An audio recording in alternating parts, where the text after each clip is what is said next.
My name's Marlene, and the first time I realized my house was telling on me, it was a Tuesday at 2:11 a.m. The thermostat screen lit up my hallway like a nightlight.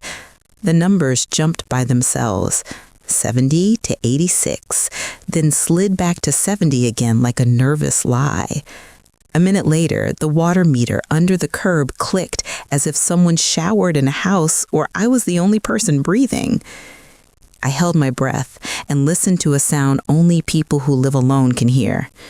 The hum of a refrigerator, the small argument of an air vent, and something new that did not belong.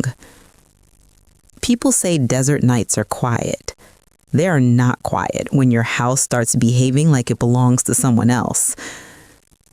By breakfast, my daughter had a key I never gave, a plan I never approved, and a smile that felt like a signature I did not sign. "Mom, we're just helping." Behind her, our HOA president nodded like a bobblehead on a dashboard. The papers on my table were thick and friendly. Consent forms, safety checks, a pilot program, nothing to fear. The kind of words that tone down your heartbeat. I wrapped both hands around my mug and watched steam rise like a prayer. I had 72 hours to decide if I would be the woman who looked down and signed, or the woman who looked up and asked the wrong question. I chose to look up.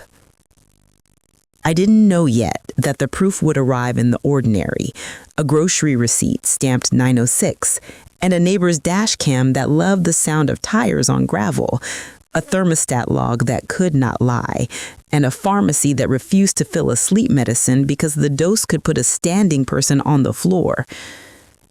I didn't know yet that my voice would shake a courtroom and an HOA clubhouse in the same week. I only knew this. Houses can be haunted without ghosts. All it takes is a plan, a clipboard, and someone you raised who learned how to smile while moving numbers in the dark. I live in the kind of Phoenix neighborhood that looks perfect from a drone. Beige houses in neat rows, gravel instead of grass, palms like punctuation marks. The HOA newsletter is called The Oasis, and every month it tells us to keep trash bins hidden and paint the side gates every other spring. People wave, people nod, people record everything. We bought here because my late husband loved the heat. After he passed, I stayed because it felt like a promise. I am 61 this August. I bake on Sundays, I teach reading at the library twice a week, and I make a grocery list with small squares next to each word because I like to check finished things. I thought grief taught me how to live alone. It hadn't taught me how to defend my name. It started small. A flyer on my door. Desert Guard Home Wellness Pilot. Free smart thermostat. Free leak sensors. Free monthly safety calls, courtesy of a community safety grant. My neighbor across the street, Lorna, got one. So did the couple at the corner. The installation team wore the HOA logo and carried clipboards with highlighted lines. I read every word you could see with your eyes and still missed the sentences you could only feel. It wasn't until the thermostat jumped that I realized someone else had a hand on my wall. My daughter Dawn knew how to talk like a solution. "Mom, you leave the oven on by accident. You fell last year. You have to let me help."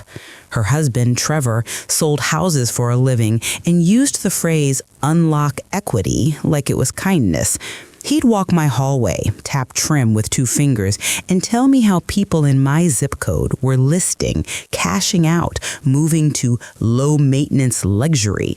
I'd nod and pour iced tea and say I like the maintenance. I like the luxury of a hallway that hears my footsteps and knows they belong to me. Peter, our HOA president, wore golf shirts and apologies. "We want to keep you safe," he said, standing in my kitchen beside Dawn on the morning the papers appeared. "The pilot program puts a support team in place. If something looks off, temperature spikes, water use anomalies, we check on you." The packet was thick and cheerful. Consent to install and monitor, consent to wellness calls, consent to emergency entry when indicated, a signature that looked like the tip of a wedge pressed into soft ground. "Who pays for it?" I asked. "Grant funds," Peter said, eyes drifting to my daughter like she'd fed him the answer. "Who holds the data?" I said. "Desert Guard," he said, "and the HOA for safety purposes." "Who has keys?" He hesitated. "Program responders, in case of crisis." Dawn reached for my hand. "Mom, we almost lost you last year. This is what responsible families do." Last year was a fainting spell in my kitchen that ended with 4 stitches and a vow to drink more water. You can love your daughter and still not like her timing. I did not sign that day. I said I'd read. That night at 2:11 a.m., the thermostat leapt, the water meter ticked, and my door camera blinked once and then went dark like a child told to close its eyes.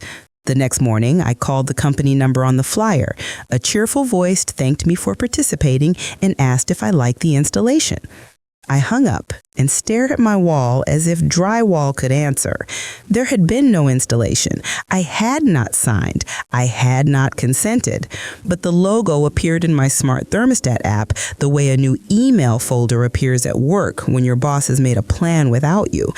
This is how you know when a story is about to tilt. Ordinary things not only go wrong, they go wrong politely. I printed my thermostat's activity history. At 2:11 a.m., target set point 86. At 2:12, target 70. At 2:40, system off. At 2:41, system cool. I printed the water utilities online graph.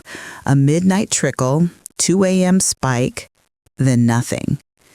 I walked my house with a notebook, listened for drips, opened the back door, breathed the dry air, and thought, if you want to find a hand you can't see, watch for fingerprints no one can wash. Lorna called me from her porch. "You get the pilot?" "Not officially. They came at 9 last night, told me the HOA already approved it for seniors." "Did you sign?" "They said I could sign later. They had a spare key for welfare checks. I told them I have a dog. They said the program likes dogs." "Lorna, did you give them your bedroom closet key too?" She laughed and then stopped when she saw my face. "You're scaring me." "Good," I said. "Be scared enough to count your spoons." At the library that afternoon, I told Denise, the reference librarian, that I needed 2 things, the HOA's bylaws and the city's public records portal. She didn't ask why. People who love paper know that answers arrive 1 line at a time. We printed the HOA rule on emergency entry. We found the board meeting where Desert Guard presented. We read a slide that said, emergency consent triggers, inactivity, temperature anomalies, water use anomalies. I circled the word anomalies until the paper turned thin. Denise pulled up the city's building permits. No permit for my address. No scheduled utility work. She tapped her pen against her lip and said, "Check your pharmacy. Programs like this often fold in medication reconciliation." I stopped by Walgreens on the way home. Kay was at the counter. She knows my name and my habit of buying greeting cards I never use. She scanned my loyalty number and frowned. We got a request for a new prescription, Timazepam, high dose, caregiver request box, checked. Not your doctor. "Did you fill it?" "No. I flagged it and left a note on your profile to call me if anyone asks." "Did someone ask?" "Not yet." She lowered her voice. "I know you're careful. Keep being careful." On the 3rd night, at 2:11 a.m., the thermostat jumped again. This time, I was ready. I stood by the breaker panel and flipped the HVAC switch off. I opened the front door, stepped into the heat, and aimed my phone at the neighbor's street.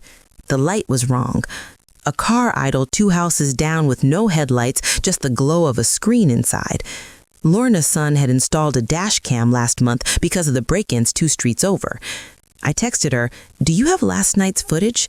She wrote back, "I save everything." There is a special courage that arrives in brown envelopes.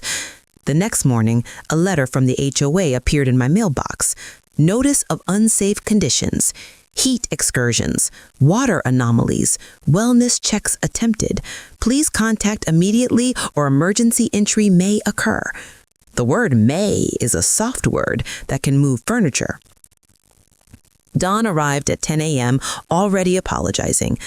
"Mom, they're concerned. Let them help." "What did you tell them?" "That we'd work with them." "Did you sign something for me?" "No," she said quickly, too quickly. "Not yet." Trevor leaned in the doorway, speaking in his gentle salesman voice. "Your market is hot. If this pilot makes the HOA nervous, we can ease their mind and yours at once. Unlock equity, move closer to us, new construction, single level, community pool, safer living." "I like my living," I said. Peter from the HOA came at noon with a safety inspector named Brooke, who wore a vest and a frown. Brooke had a checklist and a flashlight and the energy of a person who likes solving small problems so big ones don't happen. She walked my hall, shined a light at vents, tugged on windows, and took pictures of nothing in particular. "What time do you sleep?" she asked. "Not at 2:11, I said. Peter tried to smile. "We have to act if the data shows risk." "The data," I said, "thinks my thermostat loves the heat." Brooke flipped through the packet. "You're not enrolled," she said. "There's no signature on file." She looked at Peter. "How did you get the data?" Peter's face did a small thing I will never forget, like a curtain moved by a draft.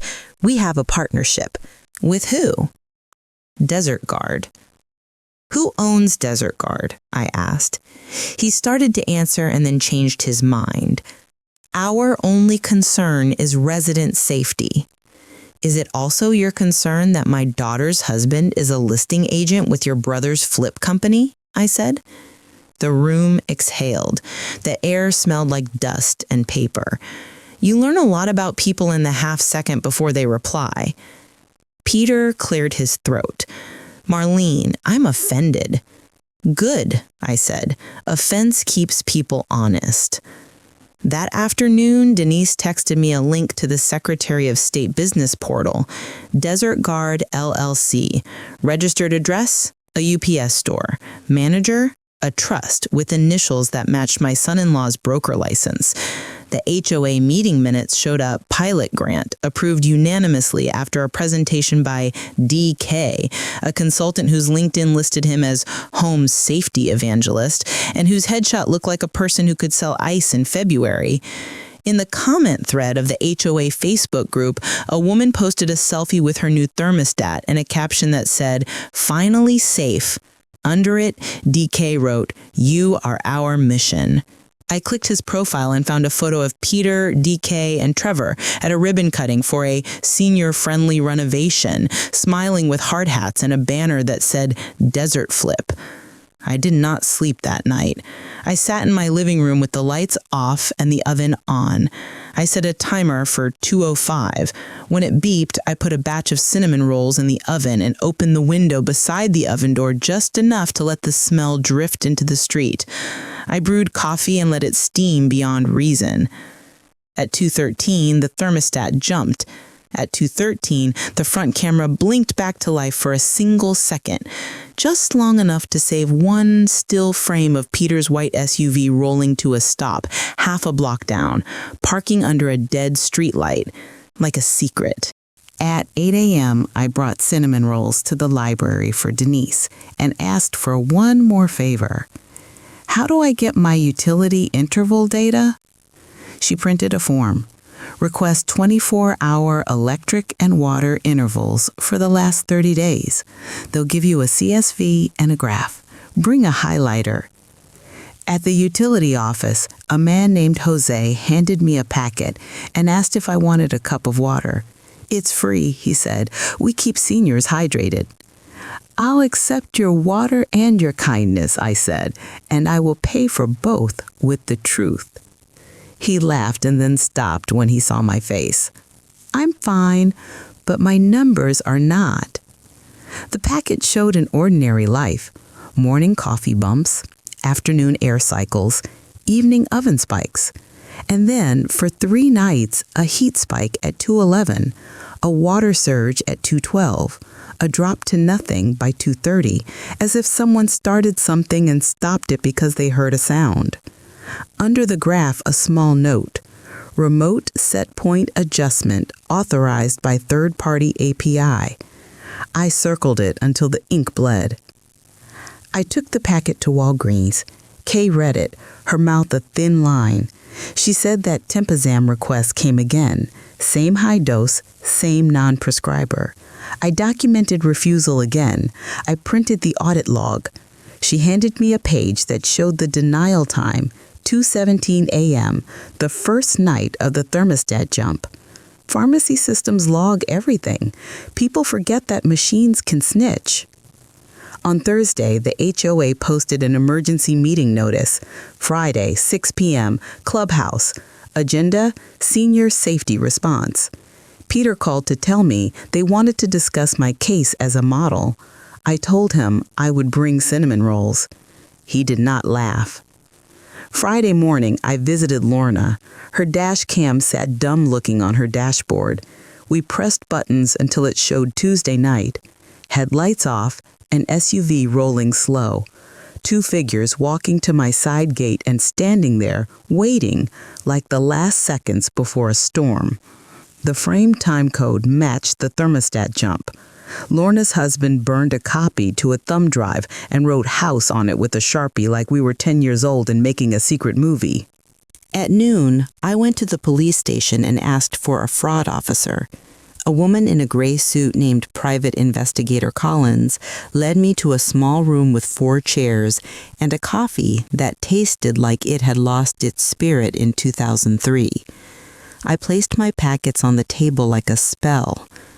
Thermostat logs, utility intervals, pharmacy audit, dash cam stills, HOA letters, Secretary of State printouts.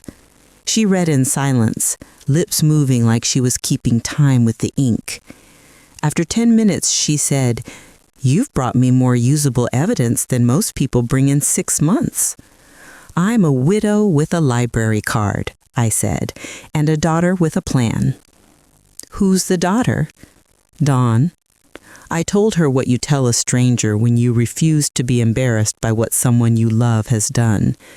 She married a man who thinks paperwork is a sport.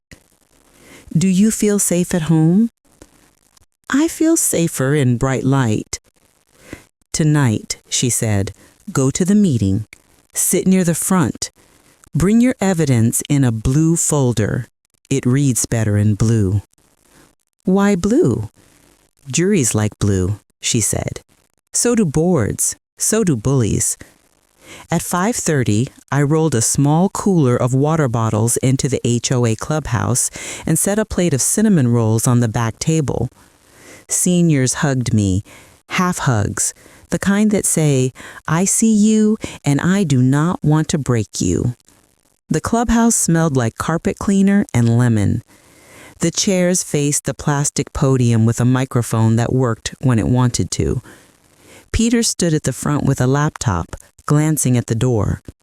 Dawn and Trevor arrived late, holding hands the way people hold a plan. DK, the Desert Guard consultant, wore a blue blazer with a lapel pin that looked like a compass. The meeting started with a slideshow. "Senior safety," the first slide said, in a font that wanted to be friendly. "We care," the second slide said, in a font that wanted a hug. "Emergency triggers," the third slide said, in a font that wanted compliance. "Temperature anomalies, water anomalies, inactivity, all for your good." When Peter asked if there were questions, 3 hands went up. He pointed at me like he wanted to show he wasn't afraid. I stood. My voice did not shake. "How many houses did you access this week after midnight?" Peter smiled a slow smile. We don't access unless indicated. How many indicated? He hedged. A handful. How many of those residents had signed anything? He hesitated. This is a pilot. Who holds the keys you used? I asked. Program responders. Who owns Desert Guard? I asked. An independent community partner. I lifted my blue folder and walked to the front. I brought cookies, I said, and the room laughed the nervous laugh that keeps people's bodies from tensing all at once. I brought numbers. I handed the microphone to my left hand and held up the thermostat log with my right. 3 nights at 2:11 a.m., my thermostat changed by itself. 3 minutes later, my water meter spiked. In between, my front camera went dark for 1 second, which is exactly how long it takes to unplug and replug a camera so it reboots without a clear clip. DK stepped forward. Our system saves lives. Good, I said. Then it will love telling the truth. I placed the pharmacy audit on the projector. The giant screen showed Kay's note. Refused Tempozam request. Inappropriate dose. Non-prescriber. The timestamp read 2:17 a.m. The room made a sound that was not quite a gasp and not quite a prayer. Trevor raised his hand. Let's not turn a safety program into a witch hunt. It's not a witch hunt, I said. It's a timestamp. Private Investigator Collins stood in the back with another officer, invisible until she wanted to be seen. She nodded once, a small encouragement. I felt it land in my rib cage like a drumbeat. I clicked to the dash cam still. Peter's SUV under the dead streetlight. The room made a second sound. Peter's mouth opened and closed. That's not... Tuesday, I said. 2:11. Your brother owns Desert Flip. My son-in-law lists your flips. Your consultant brought a consent packet to a house that did not consent and used numbers to create emergencies that justified entry, that became documentation that could be used to declare me unfit. Don stood up. Mom, stop. You're embarrassing yourself. I was going to bake cookies and grow old, I said. You were going to sell my kitchen while I slept. DK found his smile again. Let's be reasonable. Kay from Walgreens had slipped into the back. She raised her hand. Peter pointed to someone else. She kept her hand up until the room saw her and pointed for him. Your program requested a sedative for this patient without a prescriber, she said. You call that reasonable? DK spread his hands. Data sometimes miss routes. Data don't climb a side gate, Lorna shouted from the third row. The microphone squealed and died. People hate when microphones do that. It makes everyone feel like the truth is bigger than the machines. Peter tried to regain control by reading from a prepared statement. He said words like pilot, best practices, and third-party partner, but the room had started to look over his shoulder at the door. 2 city detectives stood there now. Collins spoke from the back. Board, residents, we'll be opening an inquiry into the Desert Guard pilot. Please refrain from entering any homes after dark without documented consent. That includes so-called wellness checks. Trevor lost his calm. This is ridiculous, he said. We're trying to keep seniors safe. I held up the utility packet. Please read the note at the bottom, I said. On the big screen, the words remote set point adjustment authorized by third-party API glowed like a confession spoken by a machine that didn't know fear. The room went very quiet. Quiet is not empty. It is full of people choosing. Dawn came down the aisle to the front and tried to take my arm. Mom, step outside with me. No, I said, you first. I looked at Collins and added, I would like to make a statement in front of my neighbors. Some stories are told by a person standing at a podium. Some are told by hands. Who holds the folder? Who clenches? Who points? I told mine simply. I said that at 2:11 a.m., my thermostat jumped. I said the water meter ticked like a pulse. I said my door camera blinked asleep. I said a pharmacy refused a dangerous dose. I said an HOA letter called me unsafe because the numbers made me look like a woman who forgot the the oven. I said a consultant smiled while his company's ownership hid behind a mailbox door. I said the person who taught me to sign my name was my mother, and she taught me to read the name above mine before I sign. I said, I am not a case study. I am a home. Peter tried to adjourn. Collins stepped forward and asked to preserve all pilot data, all access logs, all emails, and all key custody lists. DK muttered something about proprietary systems. The second detective introduced herself as Tech Crimes and said subpoena like a door closing on purpose. The meeting sputtered into small groups, then into a line of people who wanted to touch my shoulder. Some apologized. Some whispered secrets they had held alone. A night knock that felt wrong, a form they signed when they were tired, a voice on a phone that knew too much about their routines. Lorna hugged me hard. "Your oven smells like church," she said. That night, Dawn texted me, "You didn't have to do it like that." I stared at the screen until the letters blurred, and then I put the phone face down like a lid on a pot that had boiled over. Saturday morning was the farmer's market. I went because normal is also a kind of courage. At the citrus stand, Trevor's flip partner Mason turned away when he saw me. At the bread tent, the HOA treasurer leaned in and said, "I told Peter to slow down. He didn't listen." People behave like weather. Some gust, some settle. That afternoon, Collins called. "We got the Desert Guard access logs," she said. 4 houses, all after midnight. Key custody lists are messy. We also pulled emails between Desert Flip and the HOA about feeder properties. There's language about nudging seniors toward safer arrangements. "We're interviewing your daughter Monday. Can I be there?" "She's an adult, but you can be in the hallway. Bring cinnamon rolls. It's going to be a long day." Sunday at church, my pastor preached on names written and names erased. He did not know he was preaching to my hallway. After the service, old men told me stories about paper tricks from battles I hadn't lived. A woman named Janet said her sister lost a condo in Florida because a cousin helped. Secrets like to hide in families because families like to pretend nothing is wrong. Monday, I baked 2 pans of rolls and sat in a plastic chair at the police station hallway outside interview 2. Through the glass, I saw Dawn's chin lift and fall as she spoke with Collins. You can love someone and still not believe them. That's a skill I learned this year. When the door opened, Dawn came out with eyes that looked small in a face that had learned that intent is not a shield when the numbers make a new shape. She walked past me without touching my hand. Collins sat beside me and sighed. She says the pilot was Peter's baby. She says the sedative request was a misunderstanding. She says your move to a care community was in your best interest. Did she know about the ownership? She says no. Do you believe her?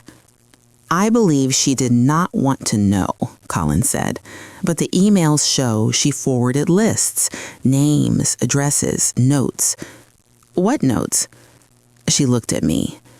Insomnia, forgetful, oven left on, lives alone, dog died last year, daughter involved, high probability. Some words are knives even when they whisper. I kept my hands on my lap so I would not reach for something to break that could not be unbroken. The next day, a city inspector taped a notice on the HOA clubhouse door. Records hold. Do not alter. The local news truck arrived at noon and parked under the palm like a confession with decals. Peter gave a statement about unintended consequences. DK gave a statement about saving lives. Trevor gave no statement at all.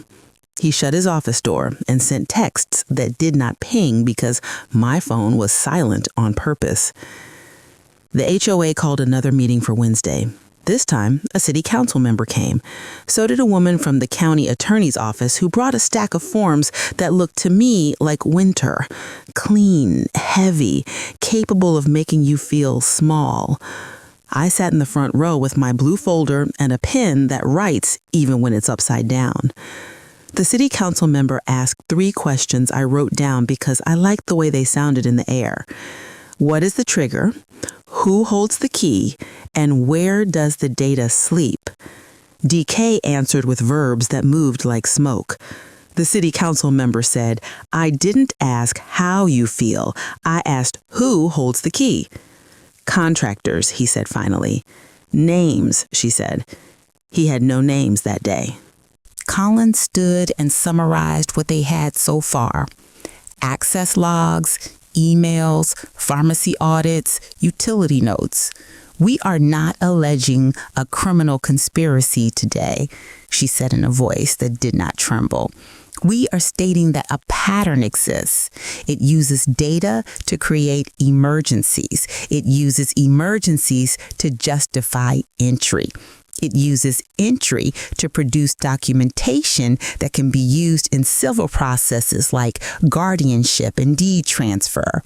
It uses the language of care to move property. The room did not gasp this time. It breathed it. The kind of breath you take when a puzzle piece clicks and you are both relieved and furious because the picture is not kind. Peter resigned that night. He did it with a sentence that made him sound brave and tired. DK posted a message on the HOA Facebook page blaming miscommunication. He turned off comments after 19 replies. Thursday morning, Trevor came to my house alone. He did not step inside. He stood on the porch like a man who used to sell dreams and now only sold his hands. I'm sorry, he said. For what? I asked. For thinking a house is just a house. It's a name, I said. It's just wood and pipes. It's a promise, I said, and a proof. He looked at my door frame the way a boy looks at a line he'd like to erase and draw again. I'm going to help you fix this, he said. You can start, I said, by telling the truth in rooms where you used to sell. The next weeks moved like feet on hot pavement. The county attorney issued a civil injunction against Desert Guard. The utility company updated their third-party API policy with language that made sense to me because it was plain and short. Walgreens posted a sign behind the pharmacy counter about caregiver-initiated request and new verification. The HOA elected a new board president, Janet's husband, and he wears a hat because his head burns easy, and I like people who protect their thin places. Dawn didn't call for a while. When she did, it was a Saturday at 7 p.m., the time when shadows make everything softer. She cried and apologized and said she believed she was helping and said she could not forgive herself yet and asked if I could forgive her before she forgave herself. I told her forgiveness isn't a coupon. You don't hand it to a cashier and expect change. You live it one errand at a time.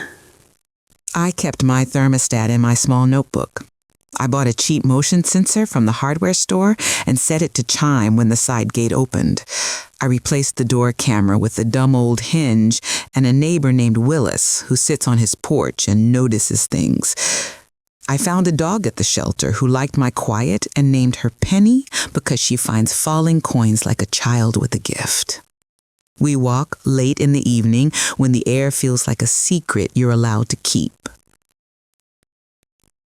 1 month after the first meeting, the city council held a hearing on elder safety tech. Collins asked me to speak again. I wore the blue blouse I bought when my husband died because blue helps me keep my shoulders back. I told the council 3 rules I learned the hard way, and I say them here because somebody else needs them. No night signatures. If it's important, it can wait for sunlight. 2 witnesses not related. Anyone who loves you should love that rule. No keys change hands without a signed, dated log that the person with the smallest handwriting can read. The council wrote those lines down like people who were going to make them into paper that lives longer than a meeting. Afterward, a young man in a suit thanked me and said his grandmother is stubborn and he loves her stubborn. I told him stubborn is just a word people use when they meet someone with a spine. 3 months later, the county attorney announced settlements. Desert Guard dissolved. Desert Flip paid fines. The HOA admitted no wrongdoing while doing everything differently. Peter moved to a community that did not have my face in the clubhouse. DK took his headshot down. Walgreens sent me a card that said, "Thank you for trusting us to say no." I pinned it to my fridge because sometimes love is a refusal. You want me to tell you about my daughter? That's the part people ask about in the grocery line and the church hallway and the library, as if they could learn how to love and protect at the same time by handing me their softest questions. Dawn and I talk. We bake on Sundays and go to the farmer's market on Saturdays. She went to 3 therapy sessions and then 4 and then 8. She learned a sentence I like to hear. I am responsible for the harm, even if I never meant it. We are not what we were. We are not what we feared. We are a porch conversation every week and a text at 9:03 p.m. that says home safe and a hand that rests on my countertop without measuring it. My house hums at night the way a house hums when it knows the hands on its switches. Penny snores, the refrigerator argues with itself, the vent sings a thin song, the thermostat stays put unless I move it. Sometimes, at 2:11 a.m., I wake and listen, not because I am afraid, because I am grateful for a quiet that does not lie. On the wall by the door, I keep the blue folder. Inside it are copies of my utility intervals, my thermostat logs, my pharmacy audit, my letter to the HOA, and, because I am still me, 2 recipes clipped from magazines with the edges cut neat. If you come by, I will feed you something warm, and I will teach you how to keep paper that can stand up in a room that wants you to sit down. I will tell you that safety is a good word and a dangerous word if you don't ask it to show you its keys. At the library, Denise added a handout to the elder resources shelf called 3 Rules for Paper and Heat. She put it next to the pamphlet about scam calls and under the flyer about wills. People take it. People bring it back to ask for another copy for their neighbor. Once, a man picked it up, read the first line, and cried because his mother had signed at midnight in a kitchen without witnesses, and he did not know how to forgive. I told him forgiveness is not a document. It is a series of afternoons where you make tea anyway. Last week, a new family moved into the corner house that Desert Flip wanted. They painted their front door yellow. The little boy wears a cape and believes in capes. His mother planted tomatoes in buckets and asks me how much water is too much. I told her the same thing I tell myself. Listen for the sound of enough. You'll know it when the leaves stop trying to tell you a story that isn't true. I do not call myself a hero. I call myself an older woman who reads and bakes and knows how to circle a word until it tells the truth. I am not fearless. I am attentive. Attention is a kind of love.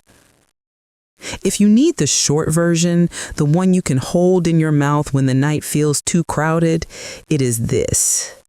They used numbers like a net and called it help. I used numbers like a light and called it mine. The difference between a net and a light is who holds it and whether you can see your own hands.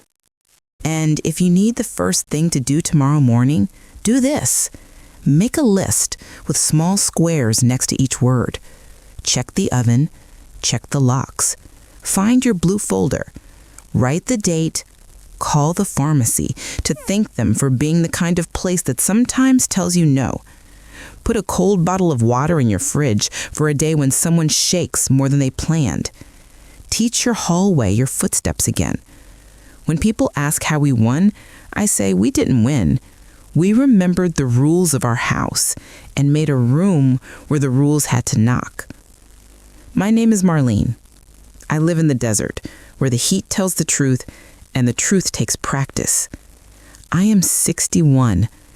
I keep cinnamon in a jar on my counter and a dog who snores. I still wake at 2:11 sometimes, but now I roll over and smile. If my house hums, it hums for me. If my thermostat sits still, it sits still for me. If a car idles under a dark streetlight, a neighbor notices, and a camera that belongs to us both blinks and keeps its eyes open. And if someone ever brings a clipboard to my table after dark, I will do the kindest thing I know. I will tell them to come back in daylight. I will pour them coffee, and I will put my blue folder on the table first.